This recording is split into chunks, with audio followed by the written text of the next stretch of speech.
ഇപ്പോൾ നടന്നുകൊണ്ടിരിക്കുന്ന trade വാറിനിടയിൽ Xi ജിൻപിങ്ങിന്റെ ഒരു ഫോൺ കോളിനായി ട്രംപ് കാത്തിരിക്കുമ്പോൾ ബെയ്ജിങ്ങിന് മറ്റു പദ്ധതികൾ ഉണ്ടായിരുന്നു. അപൂർവ ഭൗമ കയറ്റുമതി, റെയർ എർത്ത് എക്സ്പോർട്സ് നിർത്തിവെച്ചതു മുതൽ ബോയിങ്ങിന്റെ ഇറക്കുമതി നിർത്തലാക്കുന്നതുവരെ. അവിടെയും തീർന്നില്ല, ഹോളിവുഡ് സിനിമകൾക്കും കടുത്ത നിയന്ത്രണങ്ങൾ. അമേരിക്കയെ ഏറ്റവും കൂടുതൽ ഹിറ്റ് ചെയ്യുമെന്ന് ഉറപ്പുള്ള എല്ലായിടത്തും ആക്രമിച്ചെന്ന ചൈനയുടെ ആശ്വാസത്തിന് ആയുസ് കുറവായിരുന്നു. ബീജിംഗിന്റെ പ്രതികാര നടപടികൾക്ക് സാക്ഷാൽ ട്രംപ് ശുദ്ധമായ എട്ടിന്റെ പണി കൊടുത്തു കഴിഞ്ഞു. ചൈന ഇപ്പോൾ 245% വരെ തീരുവയാണ് നേരിടുന്നത്. ഐഫോണുകൾ മുതൽ ജെറ്റ് എഞ്ചിനുകൾ വരെ ഉപയോഗിക്കുന്ന റെയർ എർത്ത് മെറ്റൽസിന്റെ കയറ്റുമതി ചൈന നിർത്തിവെച്ചു. എന്നിട്ടും പോരാതെ US നിർമ്മിത ബോയിംഗ് വിമാനങ്ങളുടെ ഡെലിവറികൾ താൽക്കാലികമായി നിർത്തി. ഇതോടെ കോടിക്കണക്കിന് ഡോളറിന്റെ ഇടപാടുകളെ അനിശ്ചിതത്വത്തിലുമാക്കി. അങ്ങനെയാണെങ്കിൽ US കൈയും കെട്ടി നോക്കിയിരിക്കാൻ സാധ്യതയില്ലല്ലോ.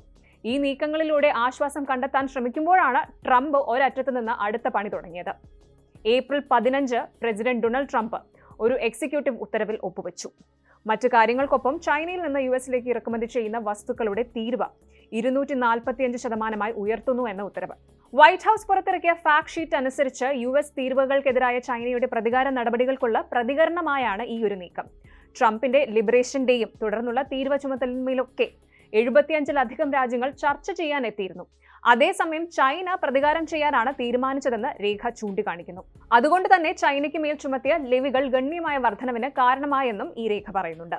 പ്രസിഡന്റ് ട്രംപിന്റെ നടപടികൾ സാമ്പത്തിക ദേശീയ സുരക്ഷ മെച്ചപ്പെടുത്തുന്നതിനുള്ള ഒരു ചുവടുവയ്പാണെന്ന് ട്രംപ് ഭരണകൂടം അവകാശപ്പെടുന്നുണ്ടെങ്കിലും സാമ്പത്തിക വിദഗ്ധർ ആവർത്തിച്ച് മറിച്ചാണ് പറയുന്നത്. ബീജിംഗ് പിന്നോട്ടില്ല എന്ന് മനസ്സിലായപ്പോഴാണ് ഏഷ്യൻ രാജ്യത്തു നിന്നുള്ള ഉൽപ്പന്നങ്ങൾക്ക് US 245% തീരുവ ചുമത്തിയത്.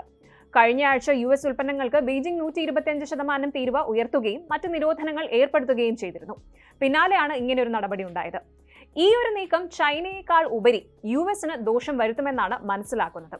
ഗോൾഡ്മാൻ സാച്ചിന്റെ വിശകലനം അനുസരിച്ച് ചൈന ആശ്രയിക്കുന്നതിനേക്കാൾ കൂടുതൽ അമേരിക്ക ചൈനയെ ആശ്രയിക്കുന്നുണ്ട്.